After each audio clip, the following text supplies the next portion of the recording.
السلام علیکم ورحمۃ اللہ تعالی وبرکاتہ۔ حضرات محترم، ہر انسان کو یہ بات سمجھنا چاہیے کہ سپر پاور جو ہے وہ صرف ایک ہی ہے، اس کے علاوہ کوئی سپر پاور نہیں۔ جب کوئی عہدہ ملنے لگے، جب کوئی دنیا کی چھوٹی سی طاقت مل جائے تو اس کا غلط استعمال کبھی مت کرو، کسی پر ظلم مت کرو، رائی کے دانے کے برابر بھی کسی پر ظلم مت کرو، کسی ظالم کا ساتھ مت دو، اپنی آنکھوں کے سامنے کسی پر ظلم ہوتا ہوا مت دیکھو، ظلم کو روکنے کی کوشش کرو، کیونکہ اگر تم نے ظلم کیا یا ظالم کا ساتھ دیا تو اس کو اگر غصہ آ گیا نا تو تمہاری ساری طاقتیں، تمہاری تدبیریں دھری کی دھری رہ جائیں۔ اس لیے ظالم کا مقابلہ کرو، ظلم کو روکنے کی کوشش کرو، کبھی بھی ظالم کا ساتھ مت دو، پھر چاہے تمہارا کوئی دوست ناراض ہو جائے، چاہے تمہارا کوئی رشتہ دار ناراض ہو جائے، ظالم کا کبھی ساتھ نہیں دینا چاہیے۔ آپ پوری تاریخ کو اٹھا کر دیکھیں گے تو جتنے بھی بڑے بڑے ظالم گزرے ہیں، ایک وقت تک کے لیے انہیں ڈھیل ملتی ہے، اور ڈھیل بھی ایسی کہ بیچ بیچ میں اللہ تعالیٰ کی طرف سے جھٹکے بھی ان کو ملتے ہیں۔ یہ ڈھیل کیوں ملتی ہے؟ تاکہ ان پر دلیل مکمل ہو جائے، آخرت کے میدان میں جب ان کو کھینچ کر فرشتے جہنم کی طرف لے کر جائیں گے تو یہ نہ کہہ سکے ہمیں دنیا میں ٹائم نہیں ملا تھا۔ ظالم کی حمایت کرنے والوں کو ٹائم بھرپور ملا کرتا ہے، یہ ان پر دلیل مکمل ہو رہی ہوتی ہے، ان کو موقع دیا جاتا ہے کہ دیکھو ظلم سے باز آ جاؤ۔ آپ فرعون کو دیکھیں، نمرود کو دیکھیں، جتنے بھی ظالم بادشاہ گزرے ہیں ان کو دیکھو، اللہ نے ظالموں کو ڈھیل بہت دی ہے، لیکن جب ان کا حشر ہوتا ہے تو انتہائی خطرناک ہوتا ہے۔ اس وقت امریکہ جو کہ اپنے آپ کو سپر پاور کہتا ہے، پوری دنیا کے اندر اس کو سپر پاور کہا جاتا ہے، ساری ٹیکنیک اس کے پاس ہے، مال اور دولت کی فراوانی، کسی چیز کی کوئی کمی نہیں۔ امریکہ جو اپنی مشینوں پر پھولتا ہے، سب لوگ جانتے ہیں کہ چند دن پہلے کیلیفورنیا کے جنگل میں آگ لگی، وہ جب آگ لگی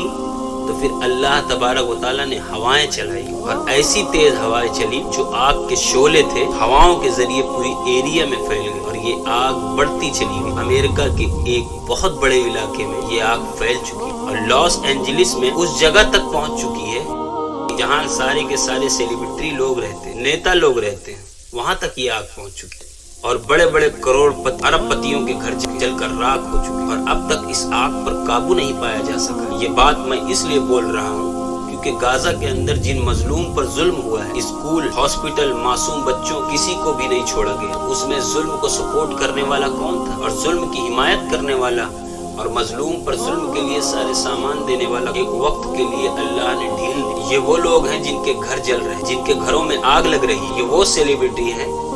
جو کبھی سیز فائر پر خوش ہو رہے تھے اور ناراض ہو رہے تھے، بول رہے تھے کہ نہیں، سیز فائر غازے میں نہیں ہو، غازے میں جو اسرائیل کا حملہ چل رہا ہے وہ رکے گا نہیں، نہ غازے کے اندر جو کارروائی اسرائیل کے ذریعے ہو رہی ہے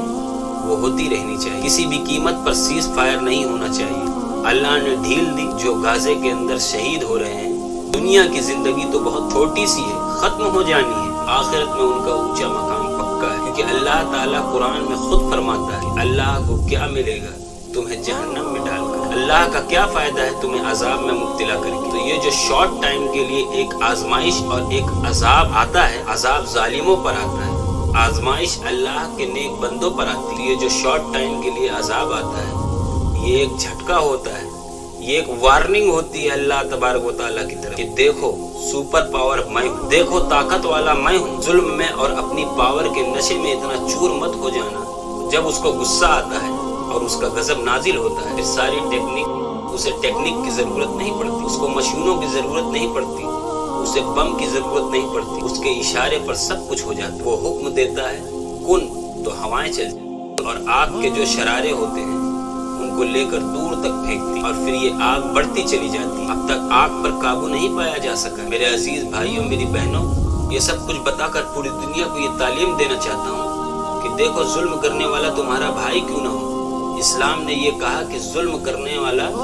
اگر تمہارا بھائی ہو تب بھی اس کے خلاف کھڑے ہو جاؤ اور ظلم کرنے سے اسے ظلم کے خاتمے کے لیے کوشش کرو۔ لیکن افسوس کی بات ہے غزہ کے اندر پوری دنیا جانتی ہے کیسا بدتر ظلم غزہ کے اندر ہوتا ہے، پوری دنیا نے دیکھا ہے، خاموش تماشائی بنی ہوئی کھڑی ہوئی۔ ابھی بھی وقت ہے، جب جب ظلم کی حدیں پار ہوتی تو اس طرح اللہ تبارک و تعالیٰ جو کہ سپر پاور ہے اپنے غضب کو نازل کرتا ہے اور دنیا والوں کو ایک وارننگ دیتا ہے کہ ہوش میں آ جاؤ، حد سے آگے مت بڑھو، خود کو سپر پاور مت سمجھو،